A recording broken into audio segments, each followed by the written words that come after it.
जी भाई साहब, जिस प्रकार से हमारे सनातन संस्कृति में फाग उत्सव का बड़ा ही मनोरम रंग होता है। भगवान कृष्ण के प्रति हमारी एक माह से अधिक समय तक, रंग पाचम तक या दसम तक, हम होली का प्रसंग का आयोजन करते हैं।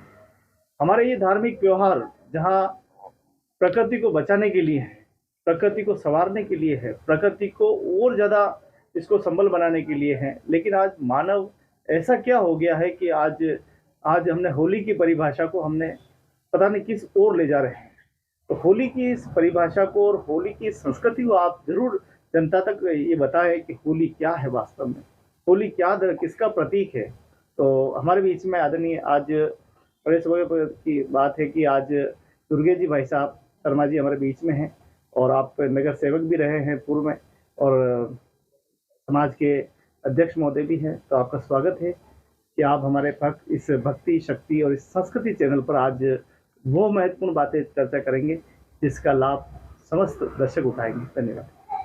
सबसे पहले होली का जो उत्सव आने वाला है उसके लिए सभी चैनल के माध्यम से सभी को बहुत बहुत हार्दिक शुभकामनाएं, और साथ ही भक्ति शक्ति और संस्कृति चैनल को मैं बहुत बहुत बधाई देता हूं। जो अनछुए पहलू हैं उनको भी आप इस चैनल के माध्यम से जनता तक पहुंचाते हैं और उस बारे में जानकारी देते हैं।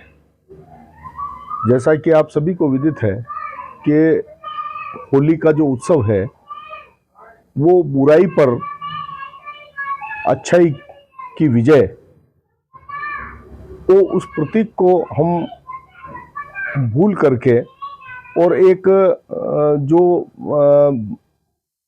अलग अलग क्षेत्रों में हमको वृक्ष लगाने चाहिए, उन वृक्षों को नहीं लगा करके और हम पुराने वृक्षों को जो बड़े होते हैं उनको काट करके, ये तो एक प्रतीक है बुराई पर अच्छाई की विजय।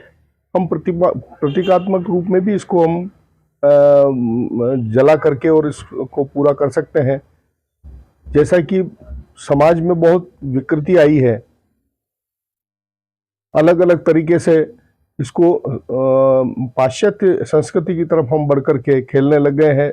जबकि फागोत्सव पुराने समय में मनाया जाता था, जबकि फसलें कटती थी, उसके बाद में इसको फागोत्सव के रूप में नई फसल किसानों के लिए बड़ा यूं उमंग और उत्साह का होता था, उसको लेकर के एक प्रतीक है ये। और जैसा कि आपको विदित है कि सुकवाल समाज में पिछले गत 10 वर्षों से ढूंढा उत्सव, होली जो रंगों का त्योहार है, होली के दूसरे दिन ढूंढा उत्सव मनाया जाता है और पुष्पों से बच्चों और सभी समाज के जो बंधु वहां मिलते हैं सायंकालीन, और पुष्पों से होली के इस रंगों के उत्सव को हम मनाते हैं।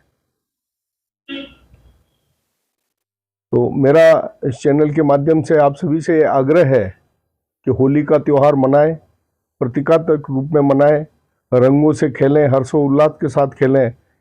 और कुछ पेड़ जो हम काट करके होली का उत्सव मनाते हैं, हर होली दहन जो करते हैं वो समितियां या हम लोग जो इसमें शरीक होते हैं, साथ में प्रण लें कि एक व्यक्ति 10 पेड़ अगर लगाएगा तो आने वाले समय में हम जब होली जलाएंगे या हमारी आने वाली पीढ़ी जब होली जलाएगी तो उसको भी पेड़ उपलब्ध होंगे, और ये जो इसमें वातावरण में जो पेड़ कटने से जो कमी आती है उस कमी को हम पूर्ति कर पाएंगे। क्या जल भी प्रदूषित हो रहा है? जल भी प्रदूषित होता है। पुराने समय में परंपरा थी, होली को ठंडा किया जाता था तो जल में उसको प्रवाह करते थे, हालांकि उस चीज में बहुत कमी आई है। और पराली हमारे इधर राजस्थान में तो इतना नहीं है, लेकिन पराली के रूप में जो फसल कटने के बाद में जो खेतों में पराली जलाई जाती है उससे वातावरण भी दूषित होता है। लेकिन हमारे राजस्थान क्षेत्र में इस समस्या में इतना वो नहीं है। जहाँ एक एक बूंद के लिए रेगिस्तान में पानी के लिए तरस रहे हैं, आज भी बड़े शहरों में पानी नहीं मिल रहा है। कई हम उदयपुर की बात करें तो आज कई शहरों में जल आपूर्ति नहीं हो रही, टैंकरों से किया जा रहा है। ऐसे में धुरेली के इस पर्व पर लाखों करोड़ों लीटर पानी जो है बर्बाद, और वो पानी सीधा झीलों में जाता है, जिससे मछलियां उस केमिकल वाले पानी से तड़प तड़प के मर जाती है। क्या जल हमारे लिए जीवन नहीं है? जल तो जीवन है, जल है तो जीवन है, जैसा कि श्लोक है, जल ही जीवन है। तो जल से ही हमारा जीवन है। इस बारे में हमको जागरूक रह करके इस बारे में विचार करना चाहिए कि होली के त्यौहार को हम रंगों के माध्यम से मनाएं, पुष्पों के साथ खेलें, गले मिलके हर्षोल्लास के साथ मनाएं। लेकिन जल वाली जो होली है, उस संस्कृति को हमको इस बारे में विचार करके और इसको त्यागना चाहिए। ये शारीरिक रूप से भी और जीव जंतुओं के लिए, हमारे लिए, सभी के लिए एक अभिशाप है अगर इस तरह की होली खेली जाती है। आजकल युवा कीचड़ों से नशीली पदार्थ पीकर होली मनाना पसंद करते हैं। क्या ये होली, आप इसको होली मानते हैं? नहीं, होली नहीं है ये। और होली की आड़ में इसका हमारी संस्कृति का ऊपर कुठाराघात हो रहा है।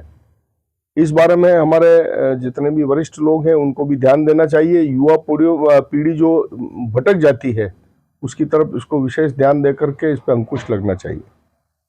कैसी होली चाहते हैं? आपका दिल कैसा करता है? होली सही मायने में देखें तो ये फागो उत्सव के रूप में है। इसको हम हर्षोल्लास के साथ एक दूसरे से मिलजुल करके, एक दूसरे के घर जा करके हम उनसे मिलें, परिवार के साथ में इसको बुराई पर अच्छाई की जीत के रूप में लें। ये प्रतीकात्मक रूप है। इसको स्वादपूर्ण वातावरण में मनाएं, पुष्प के साथ खेलें, रंग के साथ खेलें, लेकिन इसको दूषित नहीं होने दें। ये हमारी एक अच्छे नागरिक होने के नाते नैतिक जिम्मेदारी भी होती है। बहुत बहुत धन्यवाद शर्मा जी का, आप हमारे चैनल पर आए, भक्ति, शक्ति, संस्कृति, और आपने महत्वपूर्ण जानकारी आपने प्रदान की है। आशा है कि हमारे नगरवासी लकड़ी के महत्व को और जल के महत्व को समझेंगे और स्वयं के जीवन को समझेंगे। हम तो ये मानते हैं। मैं आपके चैनल के और आपकी चैनल की पूरी टीम को भी बहुत बहुत हार्दिक बधाई देता हूं कि ऐसे पहलू को आप हमेशा छेड़ते रहेंगे और जन जागरण की क्रांति आप देश में और शहर में ला पाएंगे। धन्यवाद।